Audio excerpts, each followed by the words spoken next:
Hello again and welcome. This is Dr. Mark speaking from Dissertation Mentoring Handbook, calling you from the Global Healthcare Systems Institute and the Journal of the Global Healthcare System.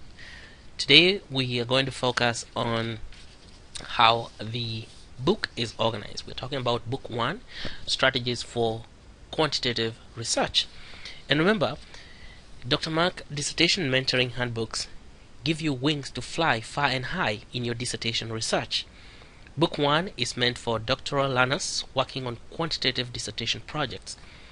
You are encouraged to read this book the earliest possible in your dissertation process, preferably before you start formulating your statement of the problem. This book is supported by doctoral research seminars at Global Healthcare Systems Institute, GHCS. For more information, you can go to e.kdnc.org/e.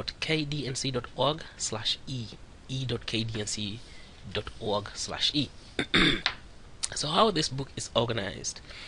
In organizing Book 1, which is the Strategies for Quantitative Research, I followed the Self-Assessment Academic Review Checklist developed by the School of Advanced Studies. The chapters of this book, therefore, follow very closely the Academic Review Checklist. I found it logical to follow the checklist that the Academic Review Board and the Institutional Review Board use when evaluating your proposal. I also followed the checklist for developing the final 2 chapters and for completion of the final dissertation product ready for submission to the Dean's Office. You will find many tips and suggestions on how to go about the dissertation process.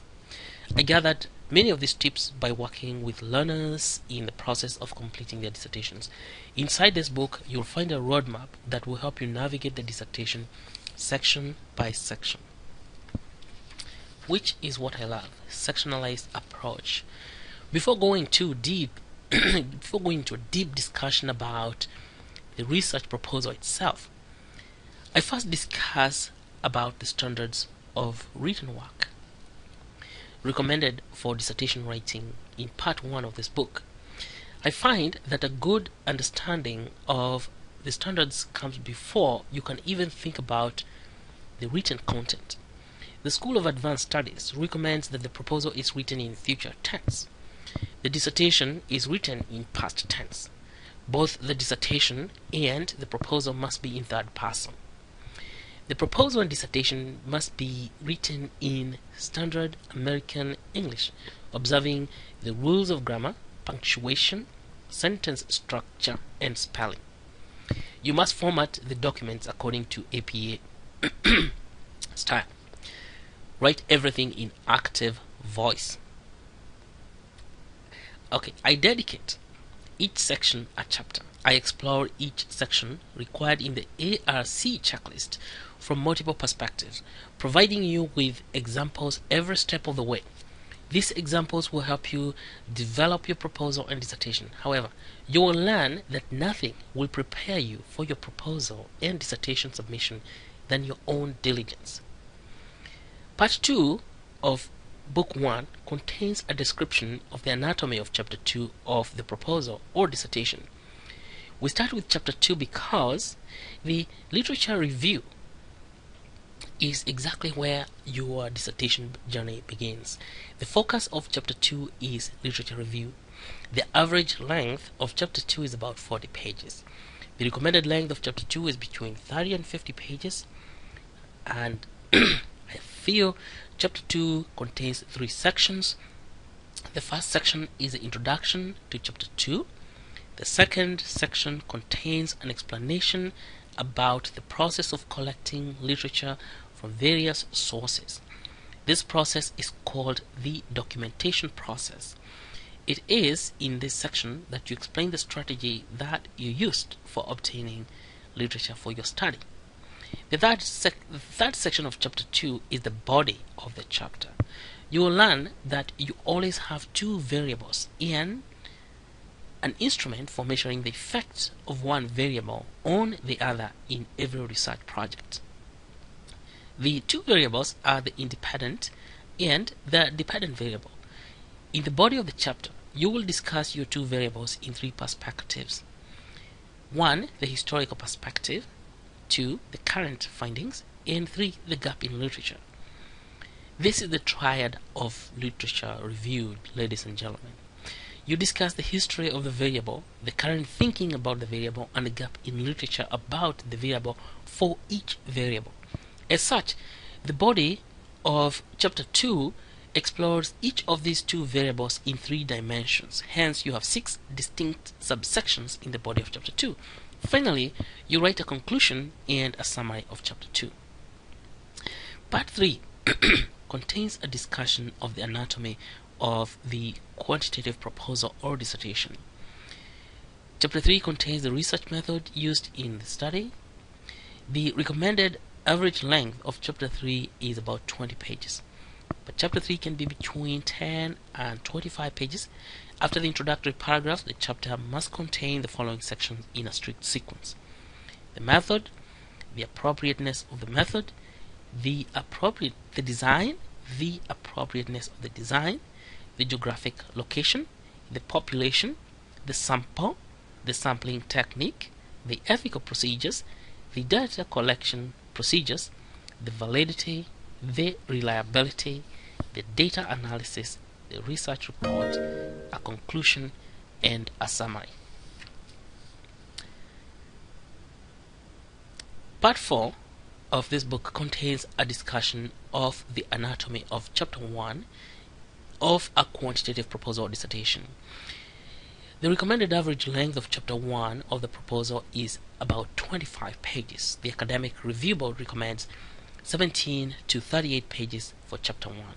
The first chapter contains an introductory section, the background statement, the problem statement, the purpose statement, the significance of the study, the nature of the study, research questions, conceptual or theoretical framework, definitions of terms, assumptions, scope, limitations, and delimitations, and the chapter summary itself. Okay, then part 5 contains a discussion about the anatomy of ancillary pages. Complete first 3 chapters constitute the research proposal for academic review. The proposal is, however, incomplete without ancillary pages constituting the front matter and the back matter.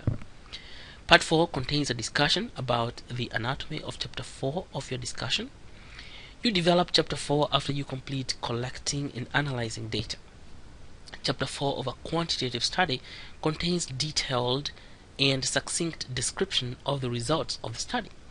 So chapter 4 of a dissertation must contain 7 sections, including A. Demographics, B. Data analysis and procedures, C. Pilot study findings, if applicable, D. Findings from descriptive statistics, E. Finding from inferential statistics, F. Summary, and H. Conclusion. Now those are 7 sections of chapter 4 which must be well presented in the chapter.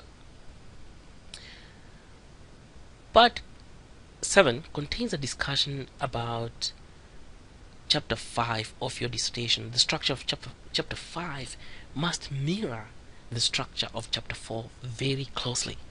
That is a secret. Your chapter 5 must mirror chapter 4 very closely. Mirroring chapter 4 will help you to make sure that you address and explain everything that you found in chapter 4. So chapter 5 has 4 objectives. The first objective is to explain the results of the study described in chapter 4. Okay? Then the second objective is to communicate the significance of results in the real world by explaining how the results fit with the findings described in existing literature. The third objective has 2 parts. The first part is to make recommendations about the application of the results in general, drawing on their significance. The second part of the third objective is to make recommendations about the application of the results in the field of leadership. The fourth objective of chapter 5 is the suggestion of further research. And finally, chapter 5 contains a summary and a conclusion of the chapter and the dissertation. Part 8 contains discussion about dissertation defense and submitting the dissertation for Dean's review and completion. In this section, I focus on the process of submission of your dissertation. The process occurs in 3 stages. The first stage is the oral defense, the second stage is submission, the third stage is the Dean's review. Excuse me.